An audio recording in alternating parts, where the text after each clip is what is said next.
So I'm going to show you my sleep system when it gets a little more lighter. I actually held off from keeping the fire going. There's a lot of people around, and the light from this is going to attract a lot of attention.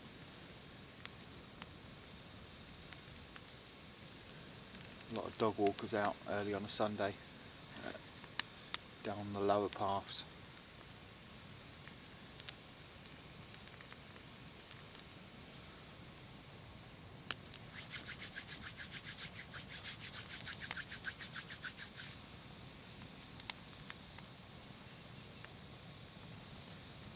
So, fire's going nicely now.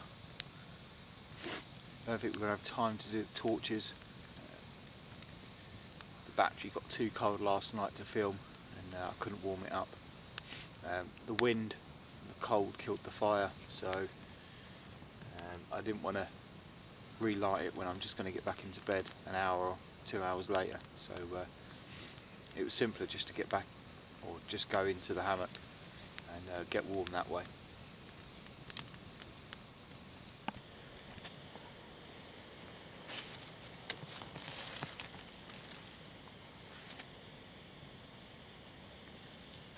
Get it, stop, get it!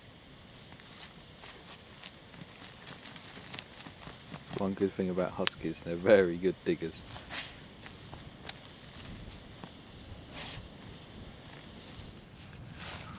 So, this is under my tarp. You can see my hammock falling just here, going through my sleeping bag hood, which has been hung on elastic, and the end, because it opens right up and makes a duvet, is just closed off with the cords, the draw cords provided. And then I've got my rucksack cover fully opened with all my gear on. Storm's bed, and attachment peg with her long lead, her bowl, ridge line. I've got the other tarp, which is the darker bit here. That's hanging to block off that end, and it's being weighed down by the camera battery, 12 volt, and Storm's empty pack there.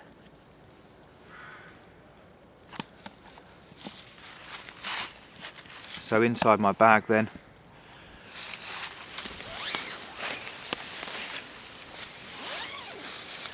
it's got a full front zip on it, and just here's my other down sleeping bag in its mesh sack. I also used some thick mountaineering socks and my tent booties.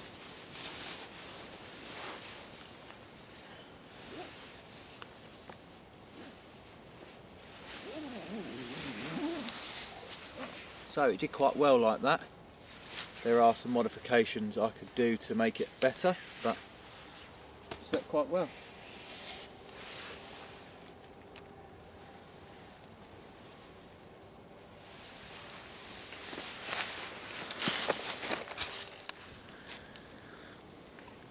So I've got my morning brew, my Cusca. So I come out with my bushcraft kit this time, and not backpacking kit. Nothing really I carry when doing bushcrafting from years ago is much different, except for maybe the pouches and backpacks just up to date. Still, without a doubt, trust my life to my own designed knife, especially the way it's carried as well. In the winter, it's far better to be slung round than disappeared on your belt underneath loads of layers of clothing. A lot of people favour neck knives. I've tried this, you guys will see that. I'm not that fond of carrying it on my neck, especially if you're wearing rucksacks. Around camp it's fine, when I'm going to be doing loads of different chores, then I'll bring my my other neck knife, maybe my Becker Necker or the Stone Age Bushcraft neck knife. Maybe if I'm doing carving, I'll bring that. Unfortunately, in these woods, being beech, I don't like carving with beech. It's not that great for carving with, and there's not much else in these woods. And unless I find a dead standing ash tree, which there are an abundance of, but they are very scarce in the part I'm in, I'll leave them. I won't cut down a fresh tree just to do some carving.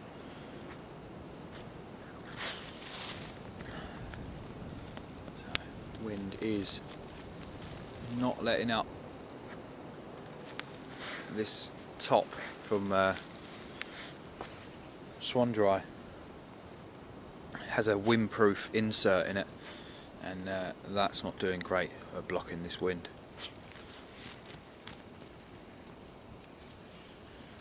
Obviously I've got a base layer, I've got a Craghoppers shirt, I've got a thick 300 weight fleece from Helly Hansen. This is one I've had for years. It's a firm favourite, full zip, and is one I use as a over the top of my thinner half zip fleeces. Oh, excuse me. I've only got a pair of trousers on, didn't bring my thermals this time, which I do regret not bringing. Obviously the Swan-Dri on top. I've got a buff on my neck, Thinsulate hat, also got the hood if I need it, which is windproof lined. I have two pairs of gloves. I've got a pair of pile mitts and a thin pair of liner gloves for my winter climbing gloves.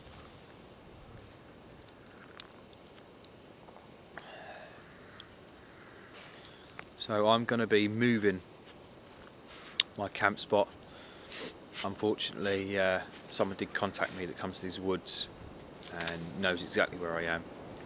And it's no offence to them, but I do leave gear here and I don't particularly want it found. So I will be doing that this morning, relocating my equipment and water, and possibly relocating the camp. So we might use it as a main camping spot, as it has a fire spot that's already been used many times. And before Christmas I did come up here quite a bit by myself, just to sit by the fire, gather my thoughts.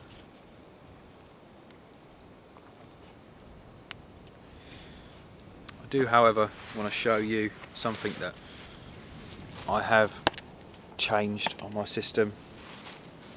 I have got this carabiner for my chili knife. Obviously it has this D-ring, and I'll put it on that if I want it on my belt. But I have been carrying my possibles and a little bit of survival gear in this M1 by Maxpedition. It's a fantastic pouch. It's one that fits everything I want in a pouch. I would love to carry my fox skin pouch that I made myself, fox skin and kangaroo leather, but Storm takes a big interest in it, and so do most other dogs. Because it was tanned myself, it's still got that strong fox smell. So I had to take this, and I'm going to run through this in a minute for you. Right, so the one aspect of this pouch that I love is that it has a really big belt loop. You can get your hand all the way through. All four fingers will go straight through the back of that. It fits a military webbing belt, so it is big. And I like the fact that it is that big and I can move it round to the front when I want stuff out of it. So there's three main compartments on this. There's a zip on the front here, and it's got that capacity of the front flap. You have this front section, and you have this zippered section, and I'm going to go through it section by section, starting at the front. So, right at the front then, I've got this really strong sour pairing thread, and I've got 3 different needles, a sow triangle needle, a sow round needle, and a small sewing needle. And that's all I keep in that front one.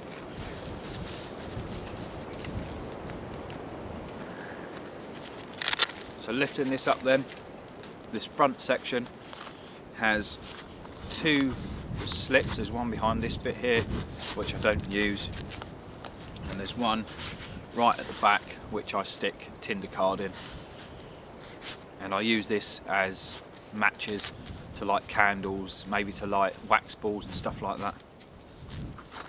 I have my fire still, and this fire still is the one I made, and it's got Maya wood as the handle, and I've been shaving bits off to create fire, and it's a fantastic way to have everything you need in one little package. In this other bit then, I've got my mini survival tin. Just got items I use when I'm out signalling there.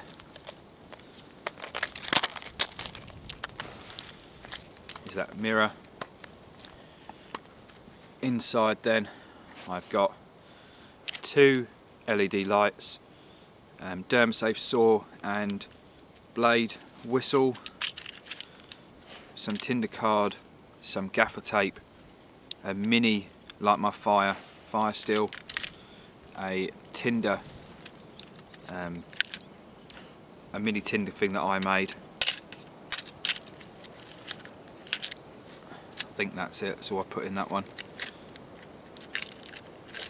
I keep that mini tinder item that I made just for spare, but that's all that goes in there. And I keep the mirror on the outside because when I'm teaching I don't have to keep going in the tin, I can just pull it from underneath the elastic band. And that's just got a really large elastic band on it, which fits right next to my fire still in that front pouch. Now, because this has got a long bit of Velcro on, you can push it right down and nothing rattles in there, and that's fastened by a buckle, and it's a flat fixed buckle. So 550 paracord on the zips as always from Maxpedition. On opening it then, I've got a Petzl light, some tinder waxy balls. I always carry this on me as my Doug Ritter, fantastic little skinning knife and food prep knife. I've got hand sanitizer and a skin protecting lotion. Out in this cold weather, your skin just gets cracked with the wind, getting wet and drying out, so it's good to protect your hands. DC4, always carry that. I have my Nitecore EZ123, fantastic bright spotting torch. Have another bit of Maya wood with a striker on, just in case I need the striker, and an extra bit of Maya wood there. Another one of these tinder packages I made. It's basically a cotton wool ball wrapped in tin foil, and it just burns for about 30 minutes, which is fantastic. Plus you can turn it into a candle if need be. So in the back then there's a little slip. I've got about 5 meters, it might be more, I've double wrapped it, of gaffer tape or duct tape. I have some cable ties,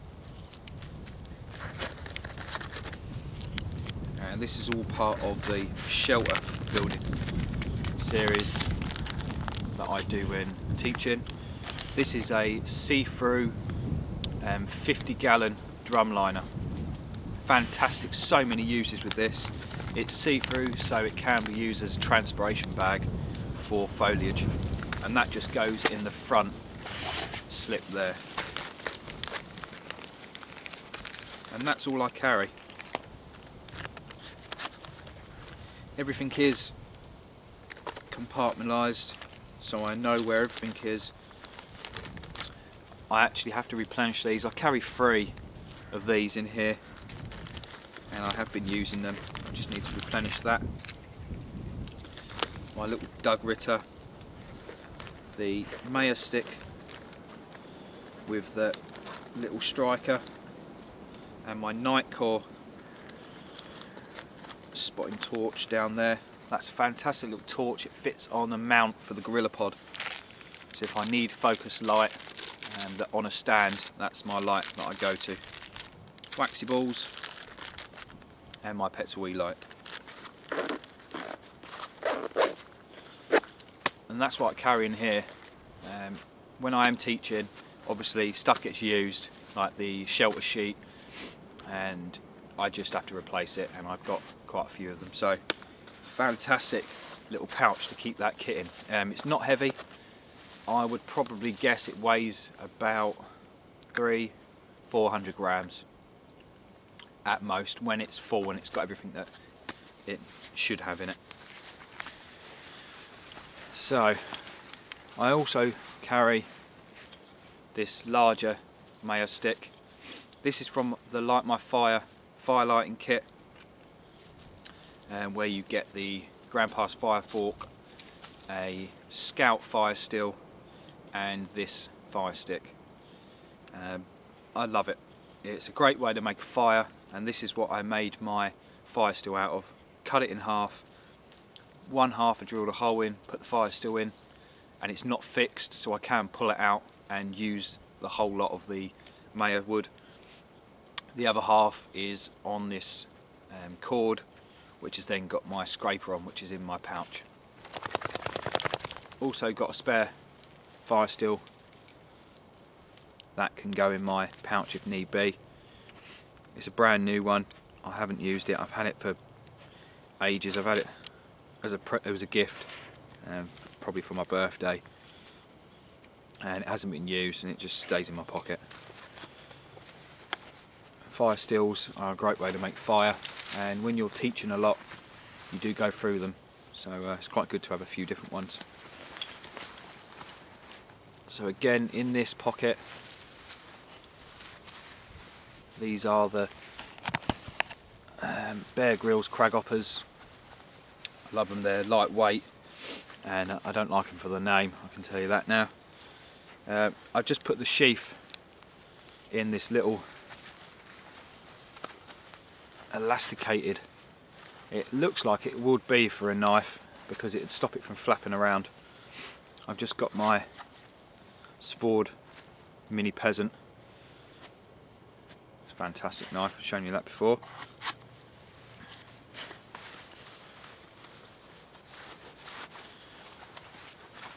It stays in my pocket no matter what, that knife, because it's in that little slip. You don't realise it's in there until you lay on it. A cotton bandana. This was an old army one. It's a bit ripped up, but it's quite a good bandana. Not that I use it as a bandana, but it's a good rag for taking stuff off the fire, turning into charcoal off if need be. So everything else, this is what I hang on my ridgeline. So I take everything out of my pockets, barring the knife, and put it in this bag and hang this on the ridgeline. So you have stuff like my keys, that would normally go on my Maxpedition keeper that's here, and go in my pocket.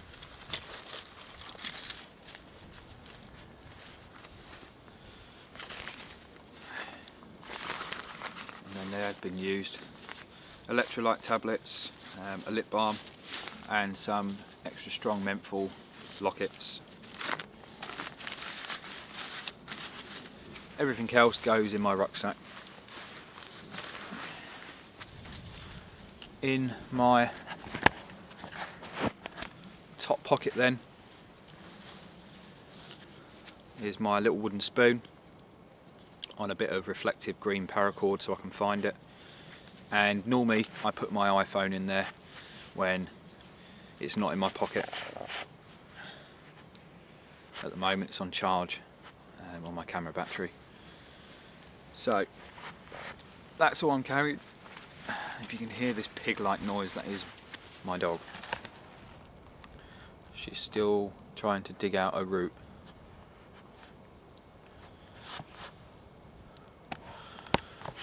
Funny what dogs get up to. But she's having fun, and we'll cover it over what she's done.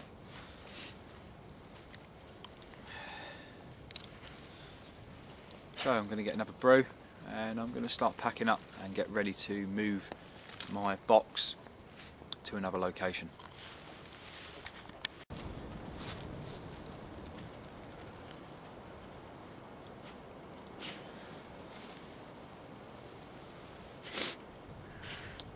Right guys, so I'm pretty much packed up now.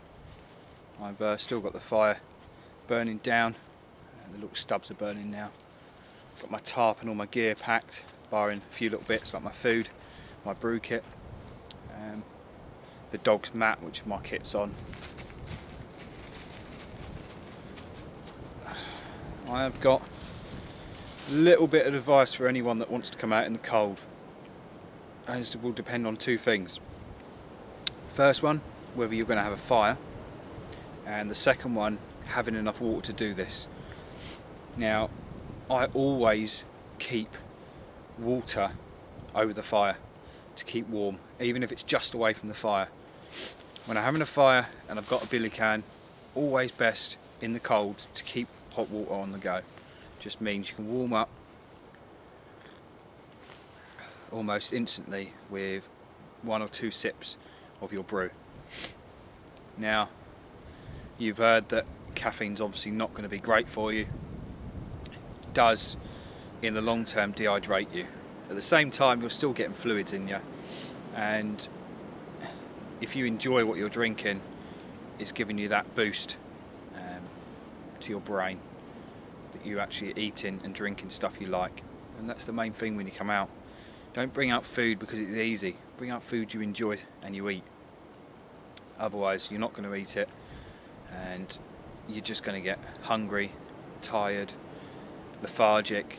It's not going to be good. So being lazy around camp is fine unless you want to do stuff. So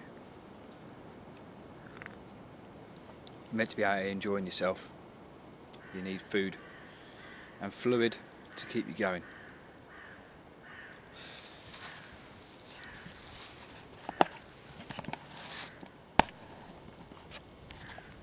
Right guys, so I'm pretty much packed up now. I've still got the fire burning down, and the little stubs are burning now.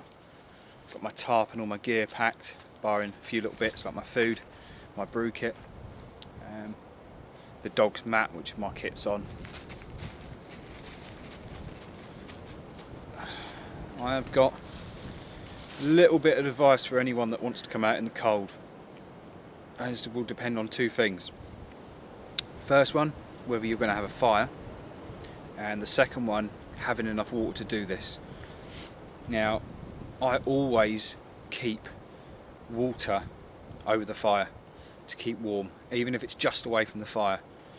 When I'm having a fire and I've got a billy can, always best in the cold to keep hot water on the go. Just means you can warm up almost instantly with 1 or 2 sips of your brew. Now, you've heard that caffeine's obviously not going to be great for you. It does in the long term dehydrate you. At the same time, you're still getting fluids in you, and if you enjoy what you're drinking, it's giving you that boost to your brain that you're actually eating and drinking stuff you like. And that's the main thing when you come out. Don't bring out food because it's easy. bring out food you enjoy and you eat. Otherwise you're not going to eat it and you're just going to get hungry, tired, lethargic, and it's not going to be good. So being lazy around camp is fine unless you want to do stuff. So you're meant to be out here enjoying yourself. You need food and fluid to keep you going.